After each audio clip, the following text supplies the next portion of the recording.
मशहूर कॉमेडियन और गजोदर भैया हंसते हंसाते हम सबको रुला गए। 42 दिन जिंदगी और मौत के साथ जंग लड़ते लड़ते वो हम सबको बुधवार सुबह अलविदा कह गए। कॉमेडियन राजू श्रीवास्तव की मौत के बाद से उनके गृह जिले कानपुर में फैंस बेहद हताश और गमजदा थे।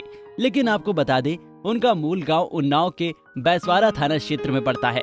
कानपुर शहर से करीब 55 किलोमीटर दूर गांव मगरायर, वहां भी उनके निधन से सन्नाटा छाया हुआ है। गांव के लोगों का कहना है कि उनके गांव का सितारा बुझ गया।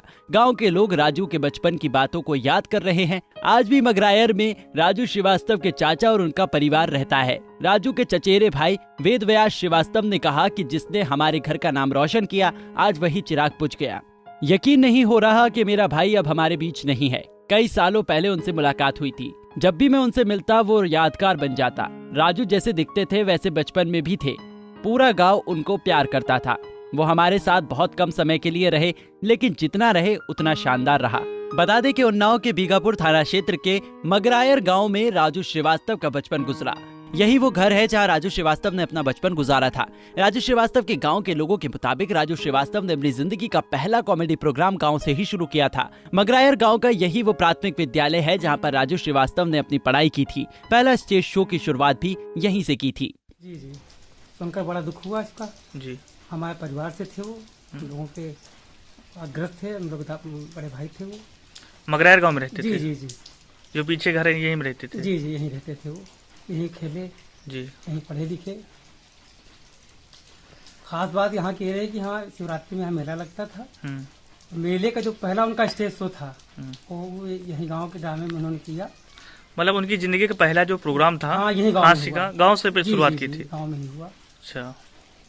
और सब उनके सबसे बड़ी बात यह रही कि इतने बड़े कलाकार होते हुए उन्होंने अपनी मातृभाषा और अपने आसपास के जो वातावरण गांव के बुजुर्ग थे उनको नहीं भूले। वो गजोधर जिस तरह के नाम लेते थे तो ये गांव से ही वो। गजोधर यही गांव के थे वो? जी। मगरायर गांव के? हाँ। वो भी हैं जीवित? नहीं, हम नहीं जीवित हैं वो। अच्छा।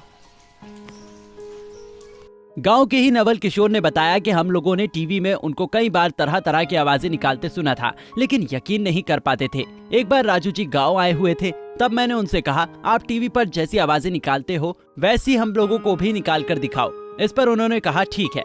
उन्होंने बताया, उसके बाद वो उठकर एक कमरे के अंदर चले गए। कुछ देर बाद कमरे से एक लड़की की आवाज आने लगी, फिर अचानक किसी जानवर की आवाज आने लगी। ऐसे करते करते उन्होंने करीब 10 आवाज निकाली। फिर कमरे से बाहर आकर पूछा कैसी लगी मेरी आवाज, जिसके बाद हम लोगों ने उनको गोद में उठा लिया था। ये तो बहुत ही दुखद घटना है जी। और वो हमारे गांव में रहते थे जी। उन्होंने पहला प्रोग्राम, एक यहाँ ड्रामा होता था पहले। अच्छा। पहला प्रोग्राम यहीं पर दिया था स्टेज पे। बचपन यहीं गुजरा है? हाँ, बचपन यहीं। पढ़ाई भी यहीं? हाँ, थोड़ा बहुत यहाँ पढ़े, बाकी फिर आगे जाके पढ़े कानपुर में। हाँ। उनकी कोई यादगार बात याद है कुछ? यादगार बात, जब वो काफी कुछ आगे निकल गए थे जब जी, तब एक बार आए थे हमारे घर में, रुके करीब 2 घंटे जी। तो हम लोगों ने उनसे पूछा कि हम लोग आपको देखें टीवी पे, तो आप ऐसा कुछ करके दिखाइए जैसे हम लोगों को विश्वास हो। हाँ। तब उन्होंने कमरे में बैठ करके कम से कम 10 तरीके की बोली बोल करके हम लोगों को सुनाया था।